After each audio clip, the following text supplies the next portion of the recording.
शेतकरी मित्रांनो, आज आपण इथं बलदेव 47 सोयाबीनच्या व्हरायटीमध्ये आलेलो आहोत आणि हा आपण एक डेमो प्लॉट दिला होता एका शेतकऱ्याला। आणि क्षेत्र बघा, इकडे बघा, हे बघा, इथून 1 एकर क्षेत्रामध्ये आपण किती उत्पन्न झालं हे आता इथं बघूया। पलीकडचं पण हीच व्हरायटी आहे, परंतु तो जो भाग आहे तो भाग आपल्याला काढायचा आहे, कारण तो मागून पेरला होता आणि हा वेगळ्या शेतकऱ्याचा, तो वेगळ्या शेतकऱ्याचा आहे। तर आता बघा, हा जो प्लॉट आहे हा 1 एकर क्षेत्र या इथपर्यंत आहे, आपण बघू शकता। आणि याच्यामध्ये किती कट्टे झाले टोकन पद्धतीला, 1.5 बाय 1 वर आपण इथं टोकन केली होती। फुटाराचा ढग बघू शकता आपण, हे बघा, अशा प्रकारे उत्पन्न किती झालं, किती कसा माल आला हे बघूया आपण। तर यामध्ये आपण इथं 1 2 3 4 5 6 7 8 9 10 11 12 13 14 15 16 17 18 19 20 21 22 23 24 25 26 27 28 29 30 31 32 33 34 35 36 झाले, 34 नाही चुकलं काहीतरी।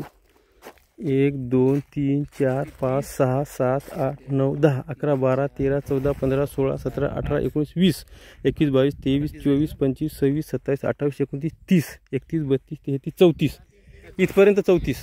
आणि हे मात्र्याचे 1 2 3 4 5 मध्ये निमित्त मात्र निघल, हां 34 आणि हे 5 39, म्हणजे यात 3 क्विंटल धरा माल, 34 आणि 30 47। तर आता इथं आपण वाळू घालणं चालू आहे आणि पूर्ण कट्टे जे आहेत तर कट्टे आपल्याला हे 60-60 किलोचे पूर्ण भरून आहेत। तर 60-60 किलोचे कट्टे हे 34 आहेत। तर 34 मध्ये आपल्याला 6 6 12 सायंत्रिक 18 ते 2.5 क्विंटल आणि 20 म्हणजे 20-22 क्विंटलपर्यंत आपल्याला माल इथं एकदम चांगल्या प्रकारे टोकन पद्धतीला आपल्याला इथं उत्पादन झालेलं आहे।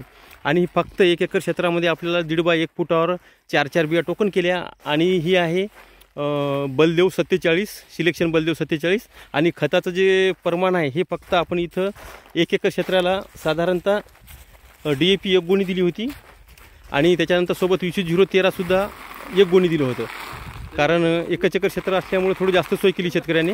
आणि हा डेमो प्लॉट होता। आणि बघा आता कशा प्रकारे इथं उत्पादन झालेलं आहे। तर आपल्याला साधारण 20-22 क्विंटल 1 एकर क्षेत्रामध्ये 2 गोण्यामध्ये झालेलं आहे, म्हणजे DAPची 1 आणि 20-0-13ची।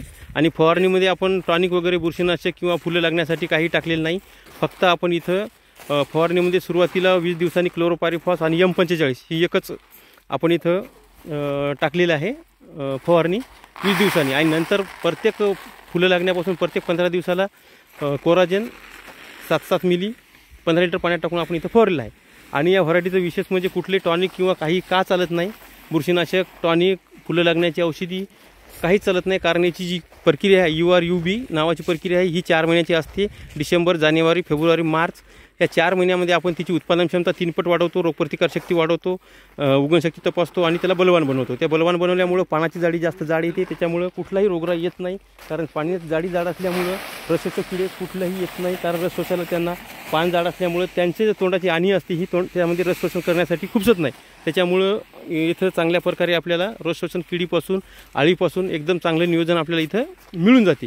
त्यामुळं याला टॉनिकची वगैरे कशाचीच गरज पडत नाही। आणि ही व्हरायटी कमी खर्चिक असल्यामुळं बऱ्याच शेतकऱ्यांचा कल याच व्हरायटीकडे असतो। तर ही व्हरायटी आहे सिलेक्शन बलदेव 47। आणि 1 एकरमध्ये आपल्याला 20-22 क्विंटल टोकन पद्धतीने उत्पादन झालेलं आहे। आणि एकरी 20 किलो आपण बियाणं इथं टाकलेलं आहे, 1.5 बाय 1 फुटावर 4 बिया टोकन केल्या। तर अशा प्रकारे नियोजन आपण इथं बघूया। आता इथं सर्व आपण वेचायचं आहे आणि गवत पण झालेलं आहे, ते पण आपल्याला इथं काढायचं आहे। आणि मात्रसुद्धा इथं निघलं, त्यापासून सुद्धा आपल्याला थोडंफार उत्पन्न होऊन जाते। आता मावचर असल्यामुळं, ओलं असल्यामुळं आपण इथं हे बघा, काही हिरवट बंद आणि कुठं आहे हे सर्व काढायचं आहे। त्यासाठी थोडी माती निघाली यंत्रामध्ये आणि थोडं नरम आहे, त्यामुळं आपल्याला 1 ते 2 ऊन याला द्यावं लागतात, म्हणजे 2 दिवस त्याला तापू द्यावं लागेल। सध्या ढगाळ वातावरण संध्याकाळी येत आहे, पण आज वधाड वगैरे पडलेलं होतं, दुवारी पण होती, त्यामुळे पाऊस येण्याची शक्यता वाटत नाही। तरी सध्या ऊन दिल्याशिवाय आपण घरात माल नेऊ शकत नाही, नाहीतर मालाला बुरशी येते, ओलसर मालाला, त्याच्यामुळे आपल्याला घरात नेऊ शकत नाही आपण। तर अशा प्रकारे इथं वाळवणं चालू आहे। तर 1 एकर क्षेत्रात आपल्याला अशा प्रकारे बलदेव 47 सिलेक्शन बलदेव 47 पासून 20 ते 22 क्विंटल उत्पादन आपल्याला इथं आलेलं आहे।